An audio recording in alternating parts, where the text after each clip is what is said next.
Welcome back to Bookland. We're going to be talking about Unity Press books today, and they're kind of cool as they specialize in really cool, thought-provoking books, either in fiction or nonfiction. Most people think of them as like scholarly works or science journal type things, and yes, they do that too, but not a lot of the general people out there know that they produce, I don't know, poetry, or a science fiction book from Germany. They kind of do really cool projects.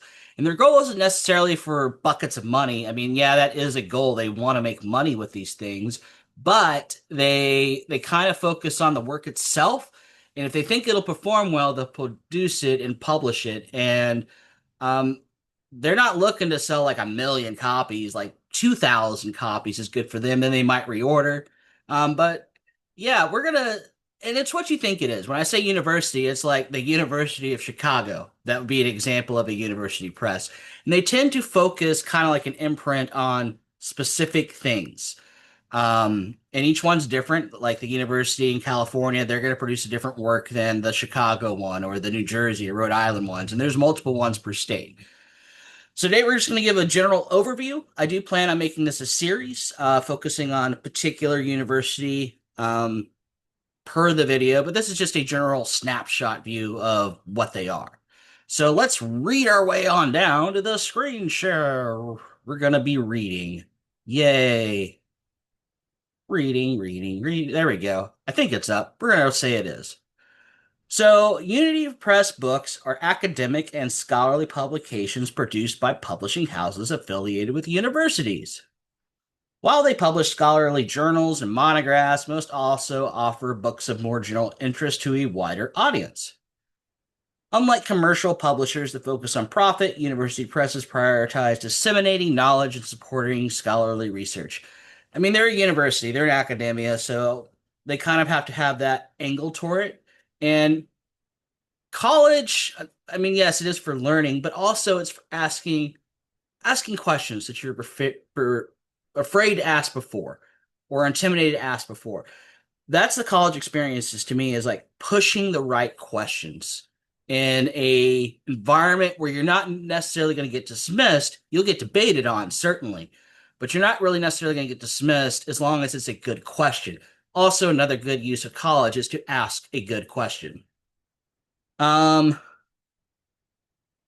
Key characteristics. Mission-driven. University presses are a core part of their affiliate institutions' missions to advance and spread knowledge rather than being driven by financial profit. High editorial standards. The books undergo a rigorous peer-reviewed process to ensure accuracy and scholarly merit. They are edited by experts and often reflect groundbreaking research. So, not an evil council of witches out in the woods. Unfortunately, they have science and math and reasoning to back their selection up. Sad face. No, it's a good thing that they do this, actually. Diverse subjects. While scholarly work is central, university presses publish a wide range of subjects across many disciplines, including humanities, social sciences, and the sciences themselves.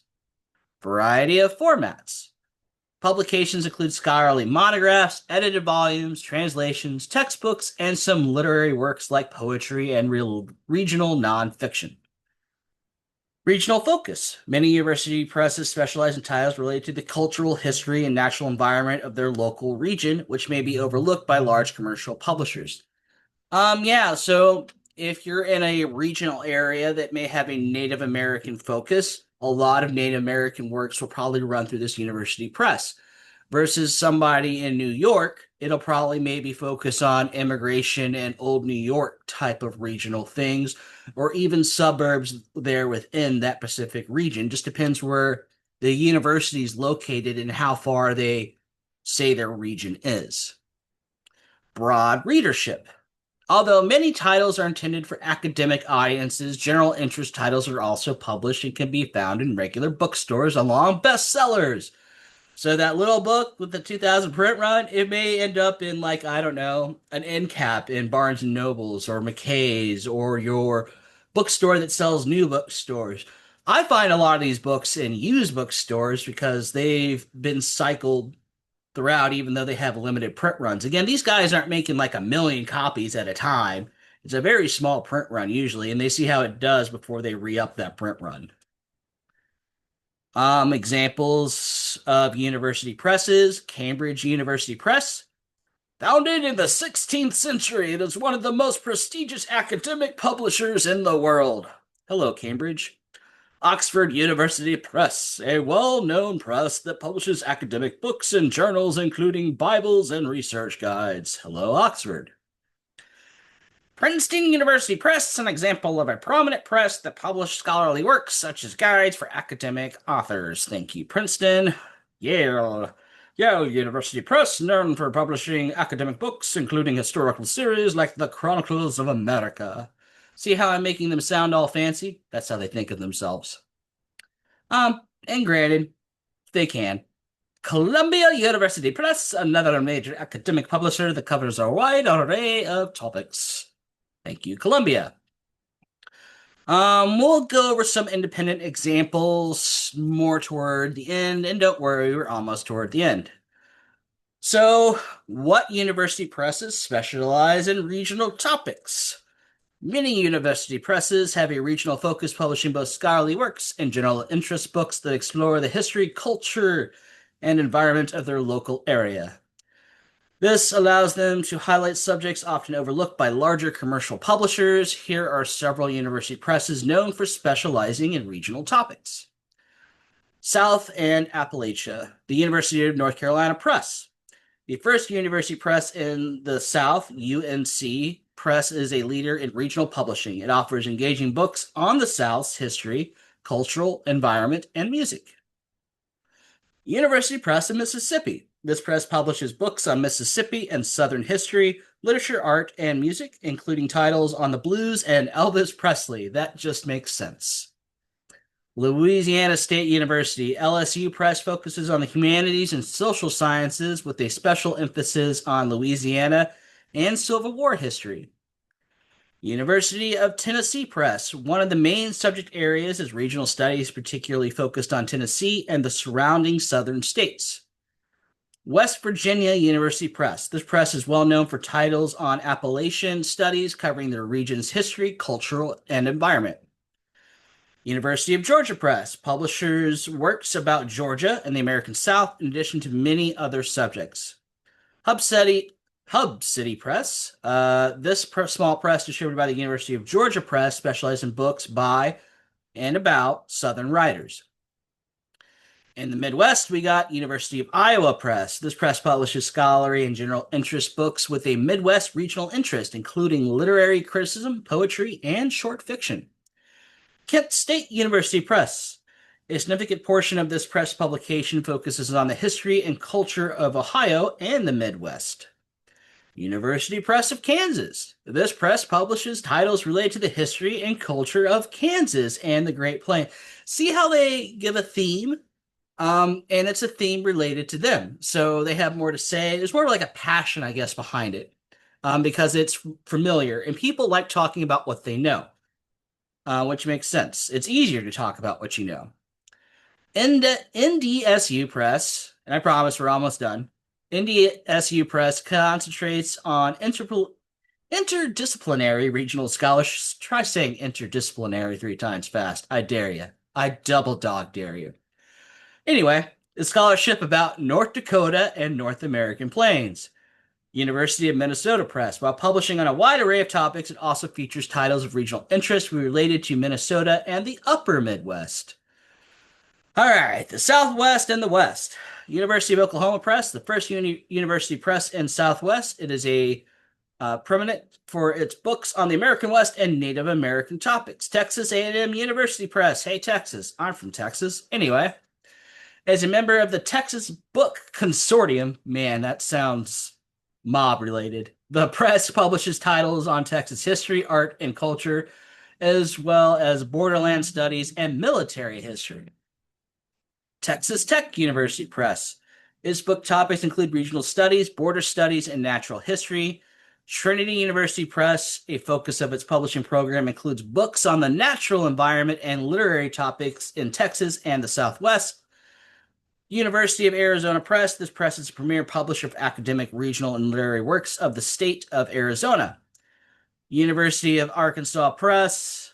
In addition to works of variety of subjects, the press publishes many books specifically on Arkansas and the Ozark regions. So if you like that Ozark series, and I did, that's the university for you. University of New Mexico Press. Publisher titles related to the American West, Southwest, and Latin America.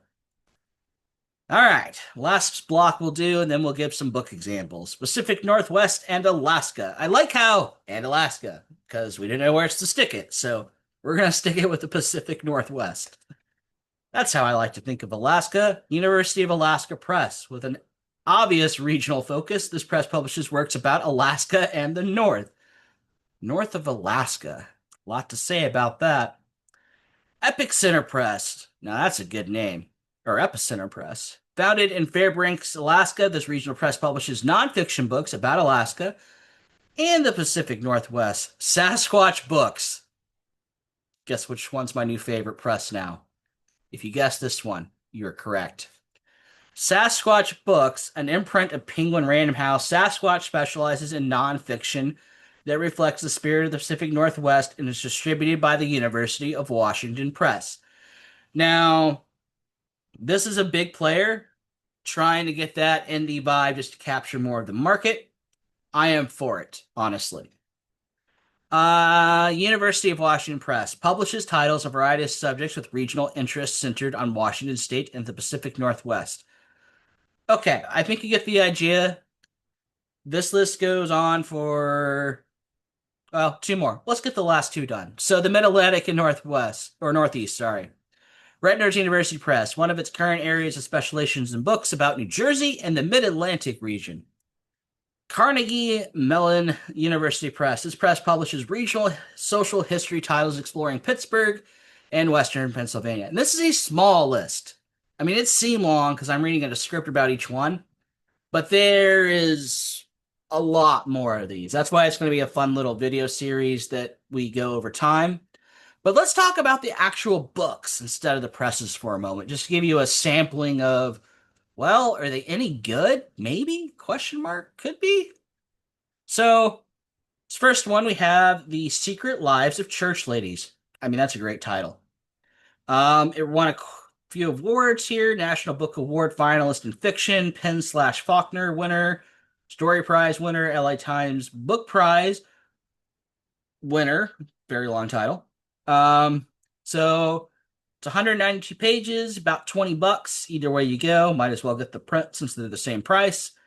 The Secret Lives of Church Lady explores the raw and tender places where Black women and girls dare to follow their desire and pursue a momentary reprieve from being good. The 9 stories in this collection feature 4 generations of characters grappling with who they want to be in the world, caught as they are between the church's double standards and their own needs and passions. Now that causes one to think. And it already sounds interesting than 9/10 of everything I would find in Barnes and Nobles generally. So that's pretty cool. And I'm going to pronounce the author's name wrong, but it's Disha Filia. One of those, or probably none of those, because I am bad at pronouncing names out loud. Coming out, and this was from, where was this from? West Virginia University Press. Coming from, another one from West Virginia University Press. Another Appalachia, coming up, Queer and Indian in a Mountain Place. I mean, the title alone just kind of gives you this central idea. It did win, or no, it was a finalist award winner. And it was named the best LGBTQ plus memoir of 2022, New York Public Library Best Book of 2022, and the Weatherford Award finalist. So, a lot of awards there. And I think that is an authentic home in the background there. It's probably a real photo. And this is by Nima Avashia, perhaps, maybe. Clocking in 168 pages. Again, print is the same as the PDF or ebook version. Might as well get the print. So when Nima tells people where she's from, their response is nearly always a disbelieving, there are Indian people in West Virginia? A queer Asian American teacher and writer, Avicia's fits view Appalachian stereotypes, but the lessons she learned in childhood about race and class, gender, and sexuality continue to inform the way she moves through the world today. How she loves, how she teaches, how she advocates, how she struggles. I mean, that is coming of age slash personal experience kind of story. So moving on over to the University of Manitoba Press, we got a two-spirit journey. Mani Chakabai or Chakabi. Bad at pronouncing names, like I have said. I apologize fully to authors that may read this in the future. So in paper, it's $24.95, a slight discount on the EPUB, and the same in the PDF as the EPUB. This is 256 pages, and it's a winner of the Canadian Reads recently of 2025. A two-spirit journey. From here, early, often harrowing memories of life and abuse in a remote Ojibwa community. Mani Chakabi's extraordinary story is one of enduring and ultimately overcoming the social and economic legacies of colonialism. That's very thought-provoking, like the last one.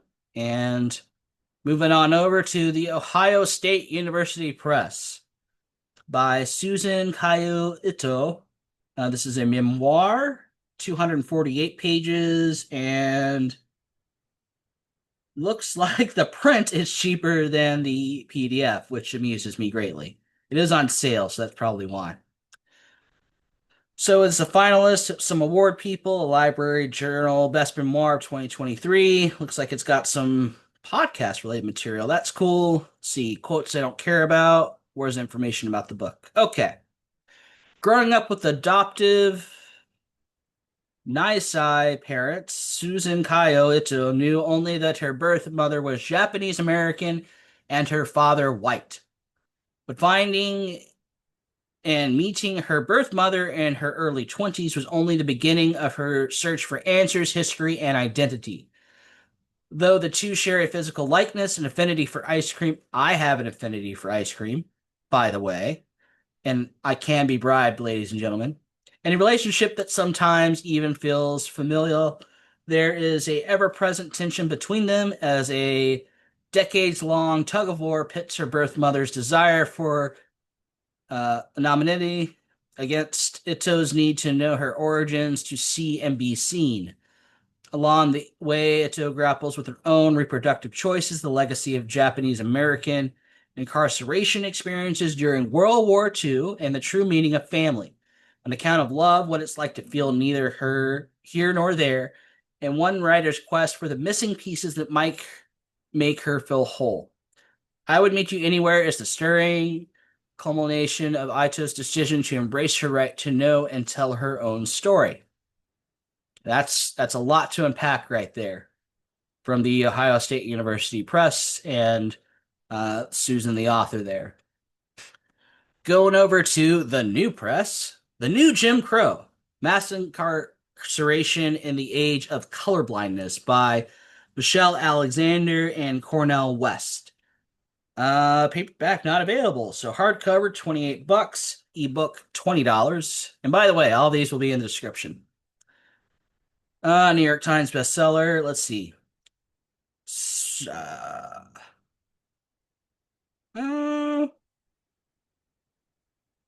Sure. Seldom does a book have the impact of Michelle Alexander's The New Jim Crow since it was first published in 2010. It has been cited in judicial decisions and has been adopted in campus-wide and community-wide reads. It helped inspire the creation of the Marshall Project, the new $100 million Art for Justice Fund. It has been the winner of numerous prizes, including the prestigious NAACP Image Award, and has spent nearly 250 weeks on the New York Times bestseller list. So, yeah, those others have won awards, but this one spun out from that small publishing house and made national news, public awareness, big, hey, we should stop, time out, everybody. Let's talk about this for a moment. So it sparked interest and conversation, as do all of these works. They spark a particular piece of information that is rarely talked about, maybe outside of closed doors. and brings it to public light. Not all of them. I mean, some of these things we just think of in our head and then move on in our day. We don't think to go to our friend Billy and say, hey, Billy, let's talk about this. We're going to have a long, rounded out discussion. Moving on down, we have Working by Studs Terkel, and this is the 50th anniversary edition. So it's the oral history of Americans' working lives and the inspiration for Barack Obama's new Netflix series about work in the 21st century.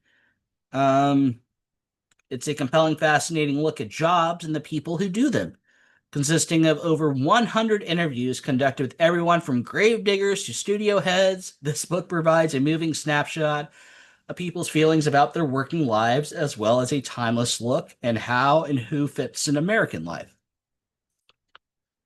Oxford University Press, Decision Advantage, Intelligence and International Politics from the Spanish Armada to the Cyberwar. I mean, let's connect some dots, ladies and gentlemen. From Jennifer E. Sims. It features the first in-depth explanation of decision advantage by the intelligence expert who coined the term.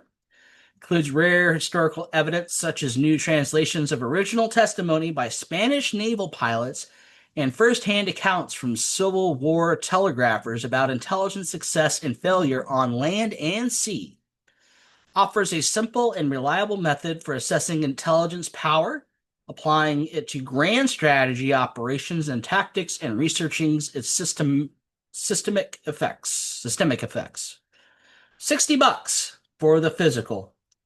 And then they sell their ebook on Amazon at some unknown price. But it is 624 pages long.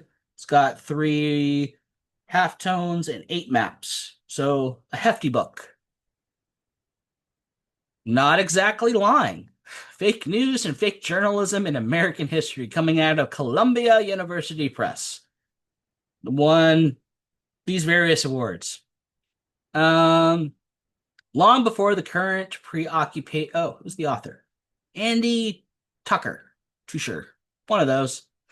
Long before the current preoccupation with fake news, American newspapers routinely ran stories that were not quite, strictly speaking, true.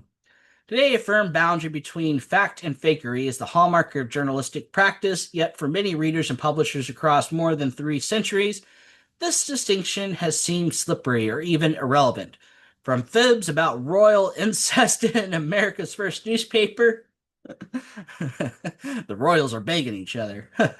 Thanks, newspaper. To social media-driven conspiracy theories surrounding Barack Obama's birthplace.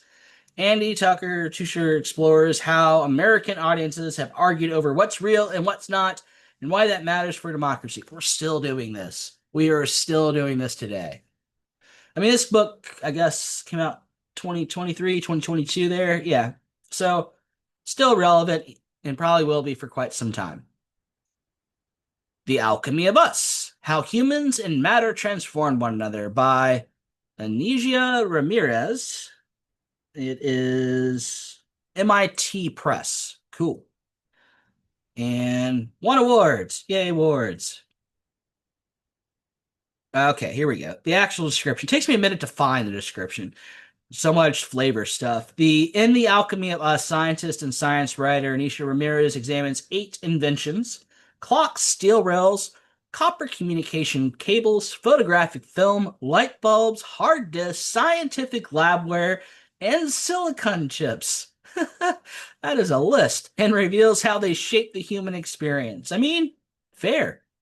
Ramirez tells the stories of the woman who sold time, the inventor who inspired Edison, and the hot-headed undertaker, I like this book, whose inventions pointed the way to the computer. She describes, among other things, how our pursuit of precision in timepieces changed how we sleep, how the railroad helped commercialize Christmas, how the necessary brevity of the telegram influenced Hemingway's writing style, and how a young chemist exposed the use of Polaroid cameras to create passbooks to track Black citizens in Arpithids, South Africa. These fascinating, inspiring stories offer new perspectives on our relationships with technologies. I got a lot to say. Um, did I mention 328 pages? Okay. Moving on to AI Snake Oil, what artificial intelligence can do, what it can't, and how to tell the difference by Arvind Narayanan and Sayash Kapoor. And from two of the Times 100 most influential people in AI, what you need to know about AI and how to defend yourself against bogus AI claims and products. Clocking in at 360 pages, coming out in 2024, and $25, it says. Moving on down. The Lives of Octopuses and Their Relatives, A Natural History of Cephalopods by Dana Staff. An engaging and beautifully illustrated introduction to some of the world's most interesting and charismatic marine creatures. Pretty self-explanatory, coming in at 288 pages, released in 2023. This is from Princeton University Press. Oh, and the Snake Oil book was from Princeton University Press. The University of Arkansas Press, The Man in Song. A discographic biography of Johnny Cash by John M. Alexander, coming in at $27 and 296 pages, 2017 was the release publication. So there have been many books written about Johnny Cash, but The Man in Song is the first to examine Cash's incredible life through the lens of songs he wrote and recorded. Music journalist and historian John Alexander has drawn on decades of studying Cash's music and life, from its difficult Depression-era Arkansas childhood through his death in 2003, to tell a life story through songs familiar and obscure, and discovering why Cash wrote a given song or chose to record it. Alexander introduces readers anew to a man whose primary consideration of any song was the difference music makes in people's lives and not whether the song would become a hit. Interesting. They're all interesting. The Toni Morrison Book Club, coming from the University of Wisconsin Press, by a lot of people, but leading with Judah Bennett. In this startling group memoir, four friends, black and white, gay and straight, immigrant and American-born, use Toni Morrison's novel as a springboard for intimate and revealing conversations about the problem of everyday racism and living whole in times of uncertainty, tackling everything from first love and Soul Train. Sorry. No, I'm not. To police brutality and the Black Lives Matter movement. The authors take up what it means to read challenging literature collaboratively and to learn in public as an act of individual reckoning and social resistance. I gotta do it one more time. Soul Train. Okay. Thank you, University of Press, Wisconsin. On Jazz, A Personal Journey. $30. Ebook's the same price, by Alan Lee Shipton. Also a jazz musician and writer. So they write about what they know. Let's see. Few musical genres inspire the passionate devotion of jazz. Its mystique goes far beyond the melodies and rhythms, with its key players and singers discussed by aficionados with a respect that borders on reverence. Some books on jazz offer little more than theory of dry facts, thereby relinquishing the essence of the music. This book is different. Oh, tell me more. One of the most influential and internationally known writers on the subject describes, through vivid personal contacts, reminiscences, and zesty anecdotes, his life in jazz as a player, broadcaster, and observer. Shipton recalls friendships with legendary musicians while revealing fresh discoveries about such luminaries as Fats Waller, Louis Armstrong, Count Basie, Duke Ellington, Charlie Parker, Abbey Lincoln, and Jerry Allen. On Jazz powerfully evokes the atmosphere of clubs and dance halls and takes us behind the scenes and up on stage, though that it is ellipses. Thank you, ellipses. That's fun to say out loud. Coming out of Cambridge University Press. 70 pages? Does not on here. And last one we'll be going today. I know it's been a long journey today. Ghost Notes, Pioneering Spirits of Texas Music. Ghost Notes. That's just another fun thing to say. is a musical term for sounds barely audible, a wisp lingering around the beat, and yet somehow driving the groove. The Texas musicians profiled here ranging from the 1920s gospel performers to the psychedelic band, and generally not well known, but the impact of their early contributions on popular music is unmistakable. This beautiful Tim Kerr illustrated collection provides more background on the Texas from which these artists sprang, fully formed. Readers will learn about the black gay couple from Houston who inspired the creation of rock and roll, as well as the true story of the origin of Western swing. They will learn about the first family of Texas music and the birth of the boogie woogie. Boogie woogie. Okay. Gotta get through it. Gotta get through it. The dirt poor singers and the ballad collectors who saved folk songs during the Depression. And the accordionista, man, accordionista, I said that correctly. Wow, go me. Whose musical legacy was never contained on recordings but was passed on by his protege, the pioneers of modern times, including the Dallas rapper who became the wordsmith of gangster rap, and the sheriff's son from Dumas, who produced the signature tunes of Frank Sinatra and Dean Martin, and the blind lounge singer Kenny Rogers, called the greatest musician who he's ever known, by Michael Corin and Tim Kerr as the illustrator. Cost you $21 for new on a hardcover. Only one left in stock apparently, but they do have a couple used copies. 160 pages. Coming from TCU Press. And I'm going to end the screen share because that was a lot of talky talk. But this is an overview, so talky talk has been required. But again, I'm probably going to do videos on individual publishers and maybe like a top 10 or 10 books I find interesting from that university press. And I think that is going to do it for today. And again, if you like what I'm doing here, I do have a Patreon. We're starting a book club. We're fixing to get a very cool podcast going where we're going to talk about even more books. So if you're interested in that, the Patreon link will be in the description. The books I've discussed today will also be in the description. And keep on booking on. And maybe do the boogie woogie. You know you want to.